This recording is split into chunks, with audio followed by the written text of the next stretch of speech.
আমের নামক একজন তীরন্দাজ সাহাবী হাদিস কানা বর্ণনা করেছে। দয়াল নবীজি সাল্লাল্লাহু আলাইহি ওয়াসাল্লাম এবং সমস্ত সাহাবায়ে কেরামরা একদিন সবাই বসে আছে। এমন সময় একজন ব্যক্তি একটি কম্বল গায়ে দিয়ে আরেকটা হাতের মধ্যে কি যেন নিয়ে দয়াল নবীজি সাল্লাল্লাহু আলাইহি ওয়াসাল্লামের দরবারে চলে আসছে। আয়েশা বলে, ইয়া রাসূলুল্লাহ, ইয়া হাবিবাল্লাহ, আমার এই হাতের মধ্যে কি আছে আপনি জানেন? আমার নবীজি বলে, তোমার হাতের মধ্যে কি আছে বলো। ওই ব্যক্তি ডাক দিয়া বলে, ইয়া রাসূলুল্লাহ, ইয়া হাবিবাল্লাহ, আমি জংলার মাঝখান দিয়া মাঝপথ দিয়ে হাঁটতেছিলাম, এমন সময় আমি দেখতে পেলাম পাখির শাবক কিচিরমিচির করে আওয়াজ করে ডাকতেছে, পাখির বাচ্চাগুলো কিসমিস করে ডাকে। ইয়া রাসূলুল্লাহ, আমি দেখলাম পাখির বাসার মধ্যে ওই পাখির বাচ্চাগুলো, পাখির শাবকগুলো বসে কিচিরমিচির করে আওয়াজ দেয়। ইয়া রাসূলুল্লাহ, আমি ওই বাচ্চাগুলো আমার এই কম্বলের মধ্যে পেঁচায় নিলাম, আর এই পাখির শাবকের মা পাখিটা এসে আমার মাথার উপরে ঘোরাফেরা শুরু করে দিয়েছে। ইয়া রাসূলুল্লাহ, ইয়া হাবিবাল্লাহ, আমি আস্তে করে আমি এই কম্বলটা এইভাবে আস্তে করে মেলে ধরলাম, আর ওই যে মা পাখিটা এসাও এই বাচ্চার উপরে বৈশা পাখনা দিয়া এইভাবে আড়াল কইরা বুকের মধ্যে নিয়ে আনিছে। জোরে কোন সুবহানাল্লাহ, আরো জোরে বলেন সুবহানাল্লাহ। ইয়া রাসূলুল্লাহ, ইয়া হাবিবাল্লাহ, নবী গো, আমি তাকায়া দেখলাম এই মা পাখিটা আইসা আমার এই কম্বলের মধ্যে যেই শাবকদেরকে লুকিয়ে রেখেছি এই শাবকদের উপরে এসে বসে গেছে। ইয়া রাসূলুল্লাহ, আমি ওইভাবে কম্বলটা পেঁচায়া আপনার কাছে নিয়ে আসছি। আমার নবীজি সাল্লাল্লাহু আলাইহি ওয়াসাল্লাম বলে, আমার সামনে একটু খুলে দেখাও তুমি কি পাখি নিয়ে আসছো। আমার নবী সাল্লাল্লাহু আলাইহি ওয়াসাল্লামের সামনে যখন কম্বলটা এইভাবে খুলে দিল, আমার মায়ার নবীজি সহ সমস্ত সাহাবায়ে কেরামরা তাকায় দেখে, সমস্ত সাহাবায়ে কেরামরা তাকায় দেখে ওই মা পাখিটার পাখনা দিয়ে সমস্ত শাবকগুলোকে পাখনার ভিতরে আবরণ করে রেখেছে। জোরে বলেন সুবহানাল্লাহ, আর একটু জোরে বলেন না সুবহানাল্লাহ। এর নবীর উম্মত সাহাবায়ে কেরামরা বড় অবাক হয়ে গেছে যে মা পাখিটা উড়াল দিয়ে যাওয়ার অনেক সুযোগ আছে, তারপরেও মা পাখিটা উড়াল দিয়ে যায় না। আমার মায়ার নবীজি সাল্লাল্লাহু আলাইহি ওয়াসাল্লাম সাহাবায়ে কেরামদেরকে ডাক দিয়া বলো, সাহাবীরা শোনো, তোমরা বুঝি অবাক হয়ে গেছো যে মা পাখিটা উড়ে যাওয়ার সুযোগ থাকা সত্ত্বেও মা পাখিটা উড়ে যায় না। কেমন ভালোবাসা তার বাচ্চার জন্য, শাবকদের জন্য। আমার মায়ার নবীজি ডাক দিয়া বলো, সাহাবায়ে কেরামরা শোনো, আর সহ্য হওয়ার কিছু নাই। আমার আল্লাহ রাব্বুল আলামিন 100 ভাগ ভালোবাসার মাত্র 1 ভাগ ভালোবাসা পশু পাখি জিন মানুষ সবার মধ্যে দিয়ে দিয়েছে। তাই যত বিপদ আসুক না কেন, মা বাবা সন্তানকে ছেড়ে যায় না, পাখি পর্যন্ত তার শাবকদেরকে ছেড়ে যায় না 1% মায়া থাকার কারণে। আর আল্লাহ পাক রব্বুল আলামিনের কাছে বাকি 99% ভালোবাসা আছে আল্লাহর বান্দাদের জন্য। জোরে বলেন সুবহানাল্লাহ, আর একটু জোরে কোন সুবহানাল্লাহ। কাল কিয়ামতের ময়দানে ওই কঠিন মুসিবতের সময়, ওই কঠিন মুহূর্তের সময় আল্লাহ রাব্বুল আলামিন বাকি 99% ভালোবাসা বান্দাদেরকে দিয়া জান্নাতের বাসিন্দা বানায় দিবে। জোরে বলেন না সুবহানাল্লাহ, লা ইলাহা ইল্লাল্লাহ। জোরে ফাঁকা জায়গা পূরণ করেন। এই চা দিতে বলো, চা কই। লা ইলাহা লা ইলাহা ইল্লাল্লাহ, জোরে লা ইলাহা, সামনে যাগুলো পূরণ করেন, লা ইলাহা ইল্লাল্লাহ, জোরে লা ইলাহা, জোরে লা ইলাহা ইল্লাল্লাহ, জোরে লা ইলাহা ইল্লাল্লাহ, লা ইলাহা।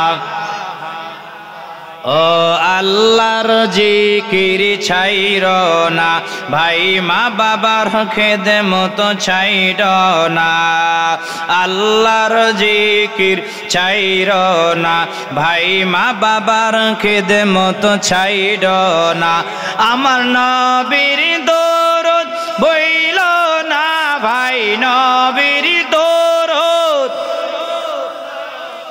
নবীজি তোমায় ভুলবে না, লা ইলাহা ইল্লাল্লাহ, জোরে লা ইলাহা, ও লা ইলাহা ইল্লাল্লাহ, জোরে লা ইলাহা, ও লা ইলাহা ইল্লাল্লাহ, লা ইলাহা, লা ইলাহা ইল্লাল্লাহ মুহাম্মাদুর রাসূলুল্লাহ সাল্লাল্লাহু আলাইহি ওয়াসাল্লাম। কষ্ট হয় নাকি? জোরে বলেন, কষ্ট হচ্ছে নাকি? ও নবীর আশিকের দল, এই যে আমি আয়াতে কারিমা তেলাওয়াত করলাম, কুল ইয়া ইবাদিয়াল্লাযীনা আসরাফু আলা আনফুসিহিম লা তাকনাতু মির রাহমাতিল্লাহ। আল্লাহ পাক রব্বুল আলামিনের দয়া সম্পর্কে আল্লাহ রাব্বুল আলামিন আলোচনা করেছে। আল্লাহ রাব্বুল আলামিন, আল্লাহর দয়া কত বড় আল্লাহ রাব্বুল আলামিন এটাই বুঝিয়েছে। আমার আল্লাহ রাব্বুল আলামিন অপর আয়াতের মধ্যে বলেছেন, সাবাকাত রাহমাতি আলা গদাবি। আমার আল্লাহ পাক রব্বুল আলামিন কোরআন মাজিদের মধ্যে জানিয়ে দিয়েছে, আমি আল্লাহর দয়া যত বড়, আমি আল্লাহর মায়া যত বড়, আমি আল্লাহর আযাব তত বড়। ঠিক কিনা? জোরে খান। আল্লাহর দয়া যেমন বেশি, আল্লাহর আযাবও আছে না নাই? জাহান্নামের আযাব আছে না নাই? কাল কিয়ামতের ময়দানে আমার আল্লাহ যদি বলে, বান্দারে একটু হিসাব এদিক সেদিক হতে পারবে না, যদি পাই টু পাই হিসাবে নেয়, একজনও বান্দা আল্লাহর জান্নাতে যেতে পারবে না। ঠিক কিনা? জোরে খান। একজনও বান্দা আল্লাহ জান্নাতে যাওয়ার সুযোগ নাই, আল্লাহ যদি কঠিন ভাবে হিসাব নেয়। এই জন্য আল্লাহ বলে, বান্দারে আমি আল্লাহর দয়া যত বড়, মায়া যত বড়, আমি আল্লাহর গজব তত বড়। ঠিক কিনা? জোরে খান। কাল কিয়ামতের ময়দানে এমন কিছু বান্দাদের ঘোষণা হয়ে যাবে, রে গোলাম যা তোরা জাহান্নামী হয়ে গেছো, জাহান্নামী বলে নাম ঘোষণা করে দেওয়া হবে। এমন কিছু বান্দা দৌড়ায়া জাহান্নামের দিকে চলে যাবে, আবার কিছু কিছু বান্দা দৌড় মারবে না, আস্তে আস্তে সামনের দিকে যাবে, বারবার পিছন ফিরে ফিরে তাকাবে, ফিরে ফিরে আল্লাহর সিংহাসনের দিকে তাকাবে। আমার আল্লাহ ডাক দিয়া বলবে, রে গোলাম তুমি কেন বারবার আমার দিকে পিছন ফিরে ফিরে কেন তাকাও? আমার আল্লাহ রাব্বুল আলামিন ডাক দিয়া বলবে, আমার আল্লাহ রাব্বুল আলামিন যখন ডাক দিয়া বলবে, রে গোলাম কেন তুমি বারবার পিছন ফিরে তাকাও? ওই বান্দা ডাক দিয়া বলবে, আল্লাহ,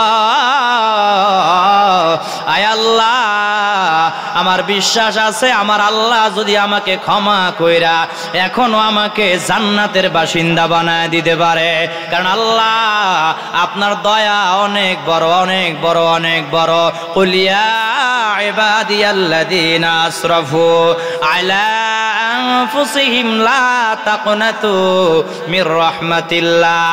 আয় আল্লাহ, আপনি তো কোরআন মাজিদের মধ্যে জানায় দিয়েছেন, বান্দারে তোমরা যত গুনাহ করো না কেন, আসমান জমিন পর্যন্ত যদি গুনাহ কইরা ফালাও, লা তাকনাতু মির রাহমাতিল্লাহ, ও বান্দা আমি আল্লাহর দরবার থেকে নৈরাশ হয়ে যাও না, আমি আল্লাহর কাছে ক্ষমা চাও, আমি আল্লাহ মাফ করে দিব। আয় আল্লাহ রব্বুল আলামিন, এই জন্য এখনো আয় আল্লাহ আমি আপনার দিকে তাকাই, আমার মনে এখনো আশা আছে, ভরসা আছে, আমার আল্লাহ চাইলে আমাকে জান্নাতের বাসিন্দা বানায় দিতে পারে। জোরে বলেন না সুবহানাল্লাহ। আমার আল্লাহ ডাক দিয়া বলবে, সাদ্দাকতা ইয়া আবদি, আমার বান্দা সত্য বলেছে, সত্য বলেছে, সত্য বলেছে। ও ফেরেশতারা শোনো শোনো, আমার বান্দাকে আর জাহান্নামের দিকে নিও না, আমার এই বান্দাকে জান্নাতের বাসিন্দা বানায়া দাও। জোরে বলেন না সুবহানাল্লাহ। আল্লাহর দয়া আছে না নাই? আল্লাহর দয়া আছে না নাই? কত দয়া, কোনো হিসাব নাই, ঠিক কিনা? জোরে বলেন। আল্লাহর বান্দাদের প্রতি, আমাদের প্রতি আল্লাহর কত ভালোবাসা, কোনো হিসাব নাই, পরিমাপ করা যায় না, ঠিক কিনা? জোরে বলেন। ও নবীর আশিকের দল, ওয়াহশী রাদিয়াল্লাহু তাআলা আনহুর ঘটনা আপনারা অনেকে জানেন। কোন ওয়াহশী? আমার মায়া নবীজি সাল্লাল্লাহু আলাইহি ওয়াসাল্লামের আপন চাচা আমির হামজা রাদিয়াল্লাহু তাআলা আনহুকে শহীদ করে দিয়েছিল। যেই কাফের আমির হামজা রাদিয়াল্লাহু তাআলা আনহুকে শহীদ করে দিয়েছিল, কেমন ভাবে শহীদ করেছিল? হাত পা নাক পর্যন্ত কেটে ফেলেছিল, চক্ষু পর্যন্ত বের করে ফেলেছিল। যার নাম হলো ওয়াহশী। কি নাম? জোরে বলেন। ওয়াহশী কিন্তু শেষে কিন্তু মক্কা বিজয়ের পরে কালেমা পড়ে মুসলমান হয়ে গিয়েছিল। এই ওয়াহশী রাদিয়াল্লাহু তাআলা আনহু আগে কেমন কাফের ছিল? আমার মায়া নবীজি সাল্লাল্লাহু আলাইহি ওয়াসাল্লামের আপন চাচা, সবচেয়ে বেশি আমার মায়া নবীজিকে ভালোবাসতো আমির হামজা রাদিয়াল্লাহু তাআলা আনহু। জোরে বলেন সুবহানাল্লাহ। এর নবীর উম্মত এই ওয়াহশী রাদিয়াল্লাহু তাআলা আনহু যখন মক্কা বিজয় হয়ে গেল, ওয়াহশী রাদিয়াল্লাহু তাআলা আনহু আমার মায়া নবীজি সাল্লাল্লাহু আলাইহি ওয়াসাল্লামের দরবারে চলে গেছে, গিয়া বলে, ইয়া রাসূলুল্লাহ, ইয়া হাবিবাল্লাহ, আমি কালেমা পড়ে মুসলমান হয়ে যেতে চাই। জোরে বলেন সুবহানাল্লাহ। আমি কালেমা পড়ে মুসলমান হয়ে যেতে চাই। আমার মায়া নবীজি সাল্লাল্লাহু আলাইহি ওয়াসাল্লাম এই মক্কা বিজয়ের পর দাঁড়াইয়া বলেছিল, মক্কাবাসীরা শোনো, তোমরা যে যে অপরাধ করেছো কেন, যে যে অন্যায় করেছো, যে যত আমার উপরে জুলুম করেছো, আমার সাহাবীদের উপরে জুলুম করেছিলা, তোমাদের সবাইকে সাধারণ ক্ষমা ঘোষণা করা হলো। জোরে কোন সুবহানাল্লাহ। আর জোরে কোন সুবহানাল্লাহ। এবার দলে দলে দলে দলে কাফেররা আইসা আমার মায়া নবীজি সাল্লাল্লাহু আলাইহি ওয়াসাল্লামের হাতে হাত রেখে কালেমা পড়ে মুসলমান হয়ে যেতে লাগলো। এর মধ্যে ওয়াহশী রাদিয়াল্লাহু তাআলা আনহু চলে আসছে, আয়েশা বলে, ইয়া রাসূলুল্লাহ, ইয়া হাবিবাল্লাহ, আমি ওয়াহশী কালেমা পড়ে মুসলমান হয়ে যেতে চাই। আমার নবীজি বলে, কোন ওয়াহশী? ডাক দিয়া বলে, ইয়া রাসূলুল্লাহ, আপনার আদরের চাচা আমির হামজা রাদিয়াল্লাহু তাআলা আনহুকে যেই ব্যক্তি শহীদ করে দিয়েছিল, আমি হলাম সেই ওয়াহশী। আমার মায়া নবীজি সাল্লাল্লাহু আলাইহি ওয়াসাল্লাম মন খারাপ করে ফেললেন, কিন্তু কোনো গরম করে কিছু বলে নাই, প্রতিশোধ নেয় নাই। আর যদি আমাদের বেলা হইতো, যদি আয়া কইতো, হুজুর আপনার চাচার যে মাইরা লাইছিলাম, আমি আইছি তওবা পড়ায়া দেন, ভালো হইতে চাই, আমরা কইতাম আগে তোর গলাটা আলাদা কইরা দিই, ঠিক কিনা? জোরে কান, জোরে বলেন ঠিক কিনা? ও নবীর আশিকের দল, এই ওয়াহশী রাদিয়াল্লাহু তাআলা আনহু ডাক দিয়া বলে, ইয়া রাসূলুল্লাহ, ইয়া হাবিবাল্লাহ, আমি কালেমা পড়ে মুসলমান হব, তবে একটা শর্ত আছে। বলে, কি শর্ত? যে আমাকে যে আল্লাহ ক্ষমা করে দিয়েছে এটা ওহীর মাধ্যমে আল্লাহকে জানায়া দেওয়া লাগবে। জোরে বলেন সুবহানাল্লাহ। ওহীর মাধ্যমে আপনাকে দিয়ে আমাকে জানায়া দেওয়া লাগবে। শর্ত দিছে আবার। আমরা হলে কইতাম আবার শর্ত দেস মাইর লই আগে, ঠিক কিনা? জোরে বলেন।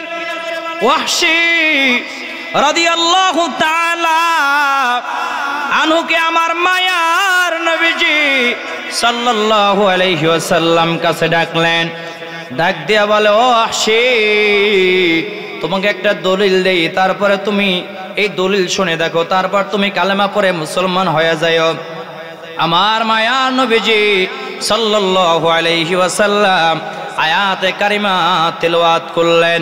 ওয়াল্লাযীনা লা ইয়াদউনা মা'আল্লাহি ইলাহান আখার ওয়া লা ইয়াকতুলুনান নাফসাল্লাতী হারামাল্লাহু ইল্লা বিল হাক্কি ওয়া লা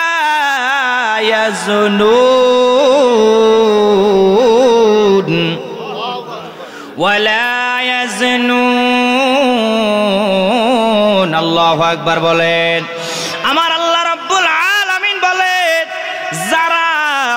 যারা অন্যায়ভাবে কাউকে হত্যা করে নাই, জিনা করে নাই, শিরিক করে নাই, ব্যভিচার করে নাই, এদেরকে আমি আল্লাহ ক্ষমা করে দিব। আর যারা অন্যায়ভাবে কাউকে হত্যা করবে, যারা শিরিক করবে, যারা ব্যভিচার করবে, এদেরকে আমি আল্লাহ ক্ষমা করব না। এই তিন গ্রুপ ছাড়া আর সবাইকে আমি আল্লাহ ক্ষমা করে দিব। এই আয়াতে কারিমা শুনে ওয়াহশী রাদিয়াল্লাহু তাআলা আনহু ডাক দিয়া বলে, ইয়া রাসূলুল্লাহ, ইয়া হাবিবাল্লাহ, নবী গো, এই আয়াতের সঙ্গে আমার কোনো মিল নাই। আমার নবীজি বলে, কেন? এখানে তো আল্লাহ বলেছে অন্যায়ভাবে যদি কাউকে হত্যা না করো, যদি শিরিক না করো, জেনা না করো, জুলুম না করো, এই তিন গ্রুপ ছাড়া আল্লাহ সবাইকে মাফ করে দিবে। ওয়াহশী ডাক দিয়া বলে, ইয়া রাসূলুল্লাহ, এই তিনটা গুনাহ পাপ আমার মধ্যে আছে। কি আছে? জোরে বলেন। তিনটা গুনাহ আমার মধ্যে আছে। আমি অন্যায়ভাবে মানুষ হত্যা করেছি, যেমন আপনার চাচা আমির হামজা রাদিয়াল্লাহু তাআলা আনহুকে আমি অন্যায়ভাবে শহীদ করে দিয়েছি, আর অনেককে আমি শহীদ করেছি। ইয়া রাসূলুল্লাহ, আমি জিনা করেছি, আমি শিরিক করেছি, তিনটা গুনাহ তো আমার মধ্যে আছে, তাহলে আমাকে তো আল্লাহ ক্ষমা করে দিবে না। সর্বশেষ ফিনিশিং এ ফাইনালি আল্লাহ রাব্বুল আলামিন এই আয়াতে কারিমা নাযিল করলেন, কুল ইয়া ইবাদিয়াল্লাযীনা আসরাফু আলা আনফুসিহিম লা তাকনাতু মির রাহমাতিল্লাহ। জোরে কোন আল্লাহু আকবার।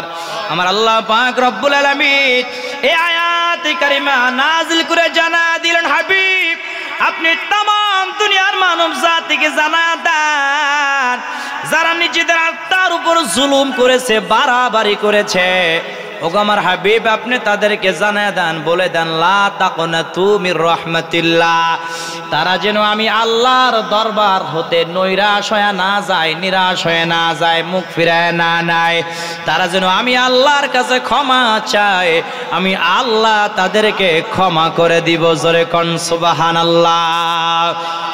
আর একটু জোরে বলেন না সুবহানাল্লাহ। এই আয়াতে কারিমা শোনার পর ওয়াহশী রাদিয়াল্লাহু তাআলা ডাক দিয়া বলে, ইয়া রাসূলুল্লাহ, ইয়া হাবিবাল্লাহ, আমার আর কালেমা পড়তে কোনো দ্বিধা নাই, আমাকে পড়ায়া দেন। লা ইলাহা ইল্লাল্লাহু মুহাম্মাদুর রাসূলুল্লাহ, লা ইলাহা